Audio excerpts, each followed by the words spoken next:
ഇവനാണ് Adam. Adam തൻ്റെ അച്ഛനെ അന്വേഷിച്ച് കാട്ടിലേക്ക് പോവുകയാണ്. അങ്ങനെ കാട്ടിൽ വെച്ച് തൻ്റെ ബോധം കെടുകയും പിന്നീട് ബോധം ഉണർന്നപ്പോൾ താൻ ബിഗ്ഫൂട്ടിനെ മുന്നിൽ കണ്ടപ്പോൾ ബിഗ്ഫൂട്ടിനോട് ദേഷ്യപ്പെട്ട് ആഡം പറയുകയാണ്, നീ എൻ്റെ അച്ഛനെ കൊന്നുകളഞ്ഞോ എന്ന്. അതിനുള്ള മറുപടിയായി ബിഗ്ഫൂട്ട് പറയുകയാണ്, താൻ തന്നെയാണ് നിൻ്റെ അച്ഛനെന്ന്. ആദ്യമൊന്നും ആദം അത് വിശ്വസിച്ചിരുന്നില്ല. പക്ഷേ ആദം ചെറുപ്പത്തിലേ വരച്ചു വെച്ച എല്ലാ ചിത്രങ്ങളും തൻ്റെ അമ്മ അച്ഛന് അയച്ചു കൊടുക്കുമായിരുന്നു. ആ ചിത്രങ്ങളൊക്കെ ബിഗ്ഫൂട്ട് ആദമിനെ കാണിച്ചപ്പോഴാണ് ഇത് എൻ്റെ അച്ഛനാണെന്ന് വിശ്വസിച്ചത്.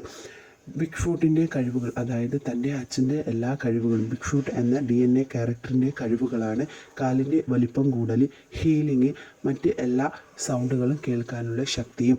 അങ്ങനെ ബിഗ്ഫൂട്ട് തൻ്റെ മകനെയും കൂട്ടി കാട്ടിലേക്ക് തൻ്റെ ഫ്രണ്ട്സിനെ കാണാനായി കൊണ്ടുപോവുകയാണ്.